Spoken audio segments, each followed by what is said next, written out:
The following is a presentation of the St. Anthony Village Historical Society. This is our heritage and history.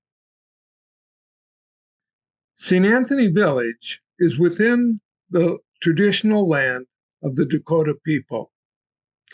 The closest documented Dakota settlement was on Long Lake and located within the Rice Creek corridor of lakes and streams, which was used by the Indigenous peoples as a shortcut between the Mississippi and the St. Croix rivers. This area was visited annually for the harvest of the abundant wild rice. Wamiyami, or whirlpool, is the name used by the Dakota for the falls of the Mississippi, here shown in a painting from 1842, and which had strong spiritual value for them. First European visitors were French explorers, traders, and clergy. The name of St. Anthony was attached to the falls by the French Jesuit father Louis Hennepin in his writings of his visit in 1680-81. St. Anthony Township was established in 1858 on the east bank of the Mississippi River and contained within Hennepin County.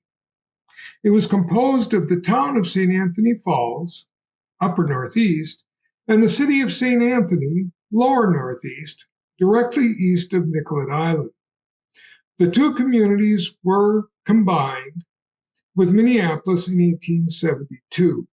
St. Anthony Township then became the remainder of northeast Hennepin County outside of Minneapolis.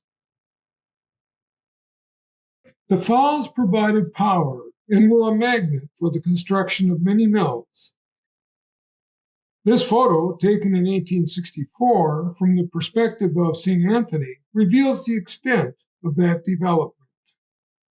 This plot map from 1913 shows a number of names that have remained over time and includes S.T. Rankin, whose name first appeared as S.F. Rankin as an elector in the initial town election of May 11, 1858, and is currently memorialized as Rankin Road.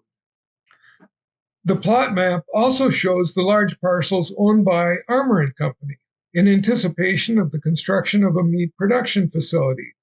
This was not built in St. Anthony, but was built in South St. Paul. These parcels include the current locations of the St. Anthony Business Center, Gross Golf Course, Sunset and Hillside Cemeteries, City Hall, Central Park, and the high school, middle school complex.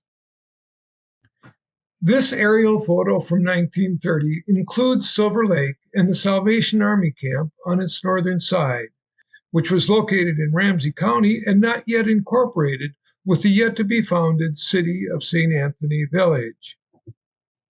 The Salvation Army Fresh Air Camp was established to provide respite from the heat of the inner city to mothers and children. Families were referred to the Salvation Army by Minneapolis and St. Paul social service agencies. When it first opened in 1921, there were no buildings. Guests slept in tents and were served meals in a larger tent. Water was brought in from the filtration plant in an old Army tank. Staff provided plenty of activities like swimming, hiking, and making crafts. Later cottages and buildings were built to better serve the families. It provided an up-north experience in the woods, far from the city. This map of St. Anthony in the 1930s indicates the rural nature of the town. The Louis and Flossie Kristen farm was located just east of what would become Silver Lake Road, at about 35th Avenue and just north of a substantial Armour Company holding that would later become Central Park and provide space for City Hall, the high school, and the middle school. The fire department is now located on part of the Kristen acreage. The farm maintained a herd of about 300 pigs, sending a load of pigs to the South St. Paul stockyards each month. Daughters Millie Walquist and Dorothy Offer reported they were country kids, playing ball in the pasture every night and using barrel staves for skis in the winter. They had their chores as well, watering that herd of pigs. John and Emma Lakota had a farm north of 37th and west of Silver Lake Road. They maintained a herd of about 300 Hampshire hogs. John and a hired hand would make a circuit of restaurants downtown, including Charlie's Cafe Exceptionnel, collecting their garbage, which was then fed to the pigs. Emma related that there was a lot of silverware thrown into the garbage.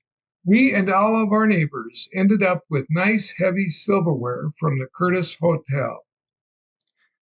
Greenhouses had become a part of life in St. Anthony as early as 1916, when John Johnson Sr. built their first tiny greenhouse. Leo Hertog, a Dutch immigrant, worked at the Lemke greenhouse in the 20s and opened his own in 1932. At one time, there were four, with the other being operated by Clarence and Fred Hubner, all clustered near 33rd and Edward.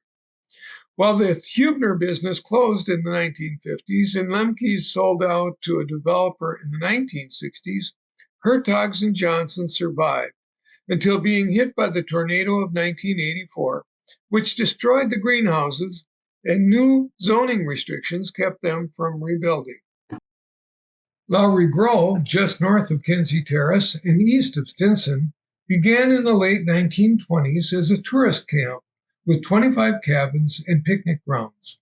Genevieve Hobart McGraw and her brother Walter operated the camp and a breakfast and lunch counter, coffee and donuts for breakfast for a nickel, and hamburgers for lunch at a dime. In the mid-30s, tourists with trailers were welcomed within the ample space of the Grove.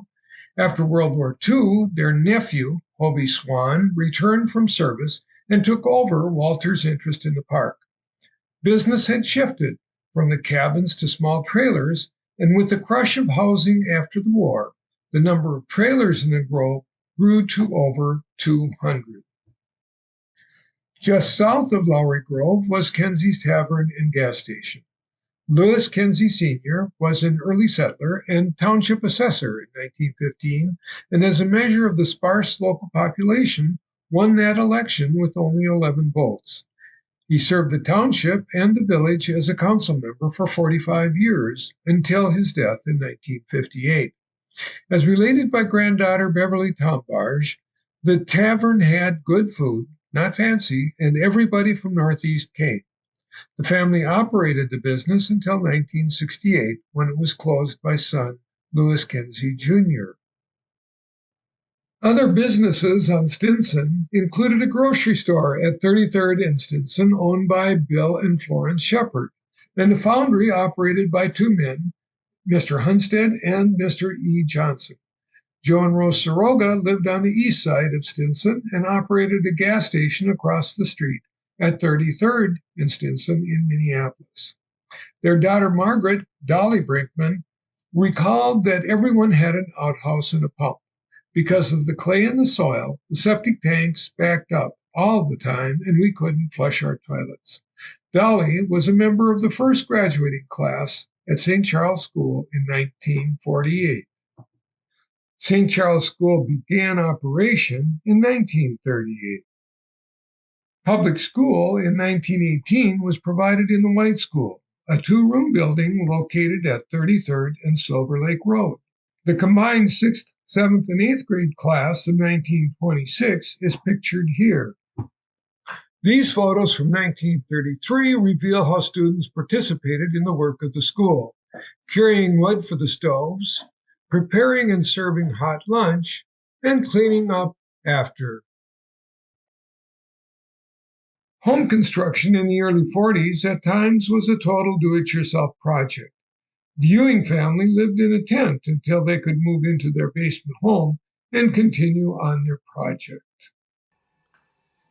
This has been a presentation of the St. Anthony Village Historical Society. Thank you for watching.